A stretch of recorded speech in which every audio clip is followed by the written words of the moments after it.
అందరికీ నమస్కారం. నేను మీ రవిచంద్రబాబు, ఆర్సీబీ మీడియా. ఈ రోజు మనం తూర్పుగోదావరి జిల్లా కొవ్వూరు పట్టణంలో బ్రిడ్జిపేట గ్రామంలో ఉన్నాం.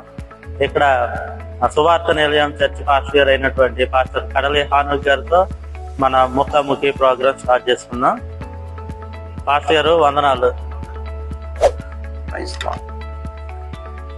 ఈ వీడియో చూసే ముందు మీరు నా ఛానల్ సబ్స్క్రైబ్ చేసి వీడియో నచ్చినట్లయితే మీరు లైక్ చేసి షేర్ చేయండి.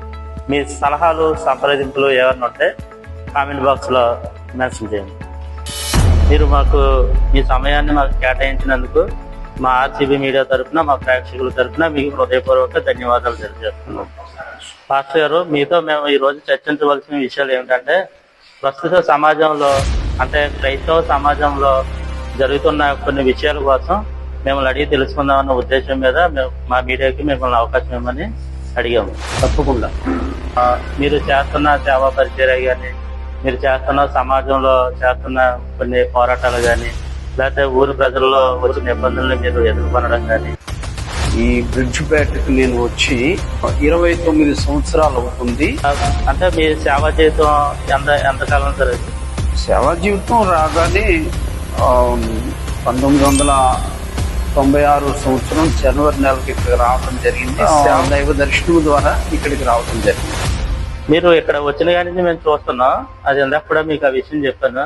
మీరు అంత సాధారణంగా ఉంటారు, అది ఎలా సార్? అది సాధారణంగా అంటే ఒక విషయం అండి. అంటే ఇప్పుడున్న సంఘాలలో కానీ, ఇప్పుడున్న బయట సమాజంలో కానీ, అంటే సన్మానాల వైపు, వాళ్ళ ఘనత వైపు, సోషల్ మీడియా వచ్చిన తర్వాత వాళ్ళు కొంచెం ఫాలోవర్స్ పెంచుకుంటాకి, లేకపోతే వాళ్ళ ఘనత పెంచుకుంటాకి, వాళ్ళు ఎక్కువ పబ్లిసిటీ అవడానికి చాలా మంది మక్కువ చూపుతున్నారు. మేము చెప్తుంది కొంతమంది కోసమేనండి, అందరి కోసమైతే కాదు.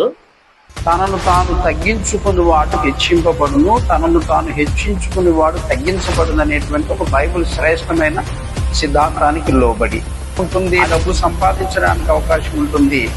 వీటినన్నిటిని ఉపయోగించుకుని ఎక్స్పోజ్ అయిపోయి ప్రజల దగ్గర నుంచి సంపాదించుకోవడం ఈ రోజుల్లో బాగా సులువు.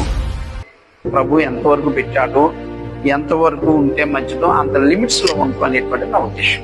మరి మిగతా వారి అంటే ఇప్పుడు మీరు చెప్పిన దాన్ని బట్టి అంటే మీ ఉద్దేశం అలా ఉంటుందా, లేకపోతే ఇతర భాషల్లో కూడా మీరు ఎప్పుడన్నా ఎవరికన్నా ఇలా జరిగితే మీ మాటినే భాషలోకి ఎవరికైనా అటువంటి సజెషన్స్ ఇస్తారు?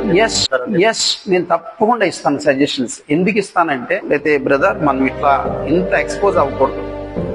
ఎందుకంటే ఇవి అన్యాచారంలోంచి దైవ వేదికల మీదకి వచ్చేస్తున్నాయి. సంఘం లోకంలోకి వెళ్ళిపోతుంది, లోకం సంఘంలోకి వచ్చేస్తుంది.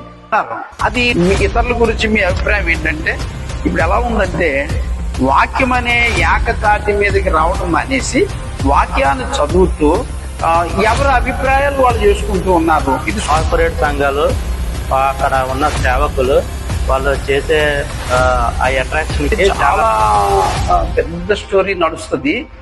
ఇప్పుడు కూడా దీని మీద సోషల్ మీడియాలో కూడా చాలా చాలా పెద్ద చర్చ నడుస్తుంది. ఎందుకంటే మీరు సమాజానికి ఉపయోగపడేలాగా మీ జీవితంలోనూ ఏదైనా ఒక పెద్ద విషయం మీద ఏమైనా పోరాటాలు ఏమైనా చేశారా? కొంతమంది యవనస్తులు తీసుకుని వెళ్ళి దాని మీద ధర్నా చేయటం కూడా జరిగింది. మీ మీద కోర్టులో కేసు కూడా ఉంది. కోర్టులో కేసు ఉంది. అది ఒక రోజు మిడ్ నైట్ 12 గంటలు దాటిన తర్వాత 2 లారీలు దొరికాయి. వాళ్ళు చాలా తెలివిగా ఆలోచించి, ఈ ఊళ్ళో చాలా మంది పార్టీలు ఉన్నా కానీ దేనికైనా నా దగ్గరికి వస్తారు, నా సలహా తీసుకుంటారు. రాజకీయ జెండా ఉండదు, మాకు అజెండా ఉంటుంది. ఏది చెయ్యాలనే దాని మీద ఒక దృక్పథం కలిగి ఉంటాం. మీకు బెదిరింపు కాల్స్ వచ్చాయి, ఆఫర్స్ కూడా వచ్చాయి. మీరు ఎలా ఫేస్ చేశారు? చర్చ